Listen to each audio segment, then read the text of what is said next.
All right, so today we're diving deep into the story of Jenny, Jenny, yeah. the entrepreneur who built a multi-million-dollar handbag brand Right. straight out of her living room. Pretty impressive, right? Yeah, that's incredible. Talk about a dream come true. I mean, just goes to show you what you can do with a good idea. A lot of hustle and a whole lot of cotton tote bags. Oh, speaking of tote bags. Right. That's actually how Jenny's whole journey started. Yeah. In the CNBC Make It video, I launched a business from my living room. Now, it brings in $9 million a year. I love that title. Yeah, it's pretty catchy. $9 million a year. She talks about how she showed up to this job interview with just a cotton tote bag Oh, I've been there. because she couldn't find the perfect work bag. You know, one that could fit everything. Everything, yeah. Laptop, files, the essentials. Yeah, like all the things you need for a big interview. And for her, this wasn't just like a minor inconvenience. This was Yeah. like a full-blown aha Yeah. moment. Light bulb. Yeah. It made her realize A real need. that there was a huge gap in the market Mhm. for stylish and functional bags. For women like her who needed to carry their whole lives with them. Seriously, sometimes it feels like I'm carrying my whole life in my bag. Yeah.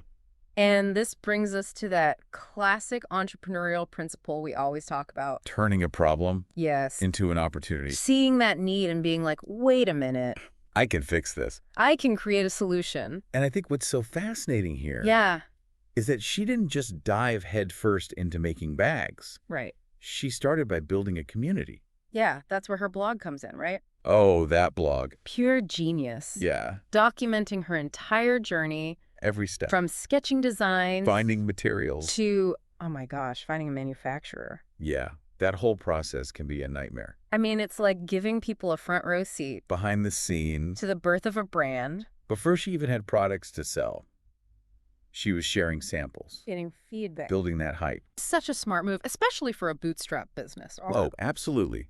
It's Yeah. like build the audience first, then open the shop, so to speak. But, okay, gotta ask. Sure. Wasn't that a little risky? Like, launching with no outside investment?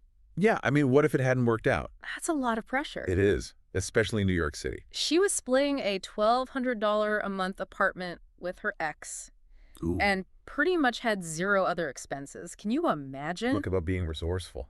That's bootstrapping to the max. No safety net, no investors breathing down your neck. Just pure grit and And determination. vision. Let's not forget the vision. So she's placing this bet on herself, on her vision. Right. But get this, even with all that community building, all that hype, Mm-hmm. she said she didn't sell a single bag on launch day. Really? Yeah. Wow. I would not have guessed that. It's kind of mind-blowing, right? You'd think with all that prep, Yeah, right? Like grounded. you'd have a line out the door, but I guess it just goes to show you can't predict everything, even with the best laid plans. sometimes the universe has other ideas. Mm-hmm. But this is where her commitment to, slow and steady growth Yeah. really comes into play. Breaking even after 6 months, That's still pretty impressive. building a customer base gradually. Through ads, organic engagement, all of that. It's a marathon, not a sprint, Oh, right? Definitely. A very different approach than what we often hear about. Yeah, The whole blitz scaling thing where it's just go, go, go, spend, spend, spend. right. Raise a ton of money, try to grow super fast. Exactly. Which has its own set of risks, of course. Absolutely. But speaking of risks, let's talk about that made in China commitment. Okay. Yeah. I mean, she could have gone the easy route, right? Yeah. Plenty of brands do. But she insisted on ethical and transparent manufacturing, From the start. which is pretty uncommon in the fashion industry. Yeah, especially when you're a small startup. But she was adamant about visiting the factory herself. Making sure workers were paid fairly, knowing where the materials came from. That's huge. And you know what? A lot of direct-to-consumer brands are doing this now. Yeah, I've noticed that. Being transparent about their costs, their processes. It's like they're not just selling a product, they're selling a story. It's about the values, right? Yeah, making people feel like they're part of something bigger And it clearly worked for her. She was able to raise her prices later on. without any pushback. Mm. That's impressive. Yeah, no customer outrage.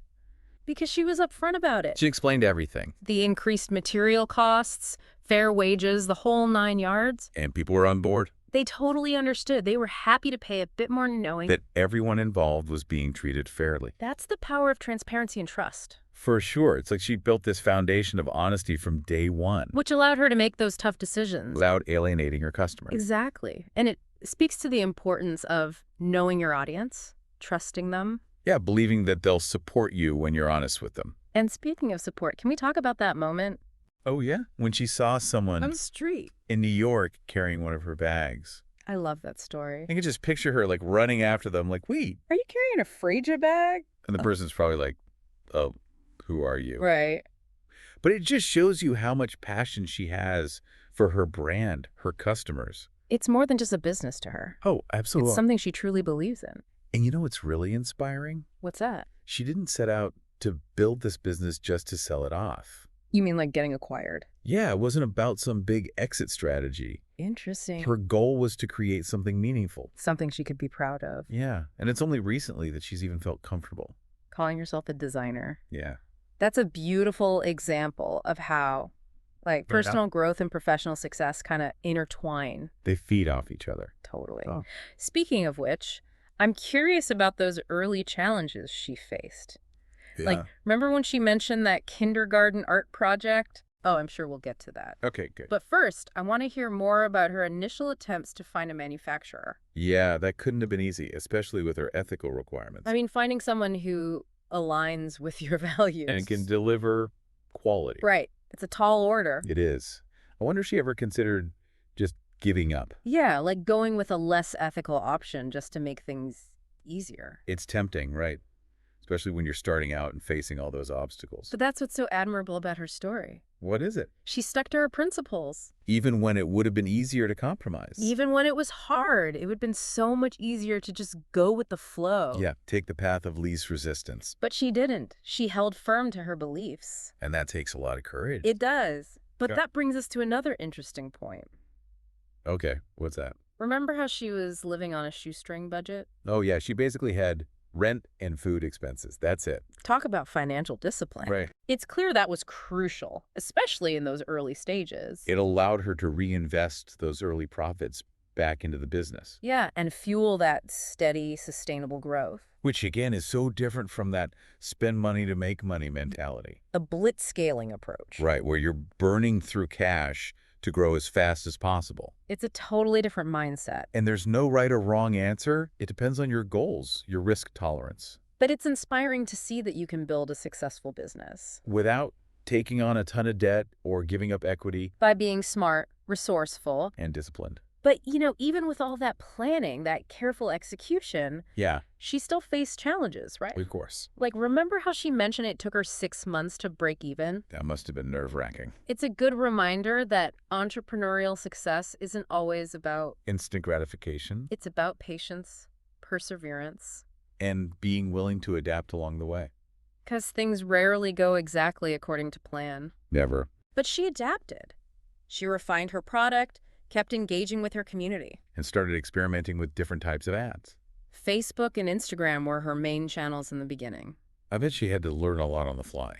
Oh, for sure. Figuring out what worked, what didn't. Trial and error. The lifeblood of every startup. But remember that story about her running up to someone on the street? Yeah, the one with the Freja bag? That just shows her dedication. Her genuine excitement for her brand. It wasn't just about sales figures for her. It was about connecting with people who loved her products. And speaking of connections, let's talk about that pricing breakdown. Okay, yeah, Sharing all her costs, that was a bold move. definitely. Especially in an industry where brands are so secretive. It's like they're guarding the recipe to Coca-Cola. Right. But she went against the grain. And it was incredibly effective. By being transparent, she built trust. Which allowed her to make that price increase later on. Without any major backlash. Because her customers knew the why. They understood the value they were getting. And they were willing to pay for it. That's a powerful lesson right there. Honesty and transparency. Build trust. Which in turn allows you to make those tough decisions. Without losing your customers, it's about respecting your audience. And believing in their intelligence. That they can understand the complexities of running a business. Yeah, and appreciate the value you're bringing to the table. And I think that's a great place to wrap up this part of our deep dive. Sounds good. We've covered a lot of ground. But we have. From Jenny's aha moment to her commitment to ethical manufacturing. And her unconventional marketing approach. But there's still so much more to explore. Oh yeah, we haven't even touched on those early manufacturing challenges. And how she navigated the ups and downs of running a business from her living room. I'm eager to hear more about her journey. Me too. So stay tuned. We'll be back with more insights from Jenny's incredible story. After a quick break. Yeah, like going with a less ethical option just to make things easier. Right. When you're facing all those obstacles, it's tempting. Totally. Especially when you're just starting out. It's like the easy way out. But that's what's so admirable about her story. She didn't compromise, She stuck to her principles. even when it would have been easier to just, Yeah, to just go with the flow. right, take the path of least resistance. But she didn't waver. She held on to her beliefs. And that's not easy. No, it takes courage, conviction. It's inspiring, really. And you know what else is interesting? What's that? Her financial discipline. Remember, she was basically living on just rent and food. Oh, yeah. Barely any other expenses. Talk about a bare bones budget, Right. It's clear that that level of discipline was crucial. especially in those early stages when every dollar counts. It allowed her to reinvest those early profits, fuel that steady growth. It's like the opposite of that spend money to make money philosophy, The blitzscaling approach. where you're burning through cash to try and grow as fast as possible. It's a different mindset. For sure, and there's no right or wrong answer. Right. It depends on your goals, your risk tolerance. But it's inspiring to see that you can build a successful business Without going into debt, without giving up equity. just by being smart, resourceful. And disciplined. But let's be real, even with all that planning, that careful execution, Yeah. she still faced challenges. Oh, of course. It's never a smooth ride. Remember how she mentioned it took 6 months to break even? That must have been a little nerve-wracking. To put in all that work, all that time, and then And then you have to wait. it's a good reminder that entrepreneurial success isn't always about instant gratification Right. It's about patience, perseverance. and being willing to adapt, because things rarely go exactly according to plan. Rarely. I'd say never. You're probably right. But she adapted, she refined her product, kept engaging with her community. And started experimenting with different types of ads to reach new customers. Yeah, she mentioned Facebook and Instagram were her main channels at the beginning. It's interesting how much the marketing landscape has changed, even in the past few years. Oh, absolutely. I bet she had to learn a lot on the fly. Figuring out what worked, what didn't. Trial and error, the lifeblood of every startup. So true. But even with all the digital marketing, remember that story about her running up to someone on the street? Oh, with the Freja bag. Yeah, that's just such a great illustration of her dedication. Her genuine excitement for her brand. It wasn't just about the sales figures for her. It was about connecting with people who genuinely loved her product. And speaking of connections, let's circle back to that pricing breakdown. Okay. Yeah. Sharing all your costs? That was bold. Incredibly transparent. Especially in an industry that's known for being so secretive. It's like they're guarding the recipe to Coca-Cola. But she went against the grain. She shared everything. And it paid off. It built trust with her customers. Which made that price increase later on so much smoother. Right. No major backlash because they understood the why. They knew the value they were getting. They were willing to pay for it. And that's the power of honesty, transparency. Building that trust allows you to make those tough decisions. Without losing your customers. It's about respecting your audience. Yeah, trusting their intelligence. That they can understand the complexities of running a business. And appreciate the value you're bringing to the table. Absolutely. And I think that's a great place to pause for a moment. Okay, sounds good. We've covered so much ground from those early financial constraints. To her made in China commitment. And her approach to marketing. But there's still more to unpack, right? Oh, for sure. We haven't even talked about those early manufacturing challenges. Or how she managed to scale her business while still maintaining that personal touch. And what about those moments of doubt? Every entrepreneur faces them. It's all part of the journey. So stay tuned. We'll be right back with the final part of our deep dive into Jenny's incredible story. All right, so we're back, diving deeper into Jenny's journey. Yeah, before the break, we were talking about that whole kindergarten art project thing with the first sample. Yeah, how did she turn that into a learning experience? That sounds like a disaster.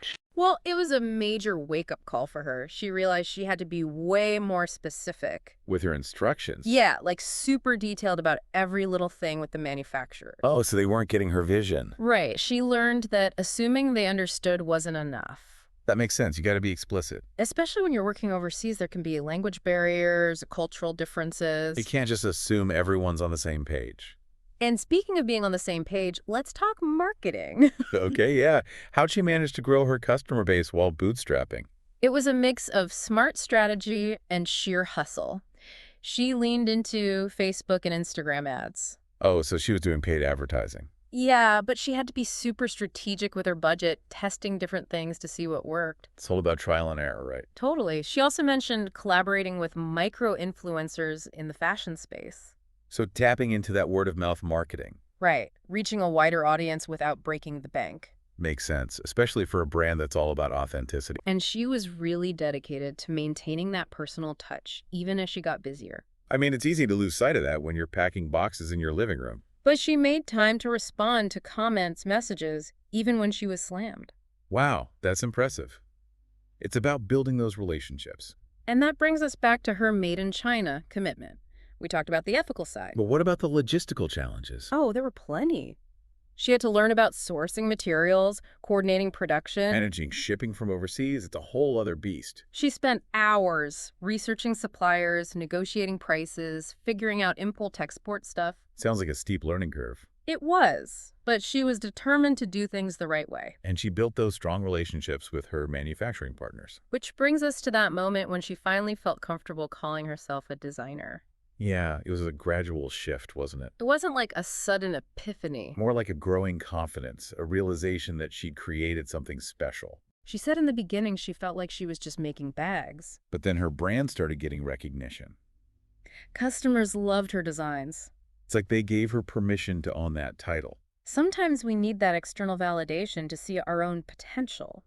But it's also about that internal journey, overcoming self-doubt. Embracing your unique abilities? You know, we've talked a lot about the successes, But did she mention any setbacks? Any major failures? because it can't always be smooth sailing Yes. that way. She didn't go into detail, but she did hint at moments of doubt, feeling overwhelmed. That's relatable. I think every entrepreneur goes through that. It's a reminder that even the most successful people face challenges. It's about perseverance, resilience, learning from your mistakes. So true.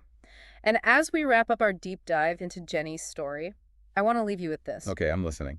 What's one small step you can take today, inspired by Jenny, to move closer to your own dreams? Whether it's identifying a problem you want to solve, connecting with potential customers, Or simply believing in your ability to create something amazing. it all starts with that first step. So go out there and make it happen. The world is full of possibilities. Then thanks for joining us on this deep dive. We hope you've been inspired by Jenny's journey. It's been a pleasure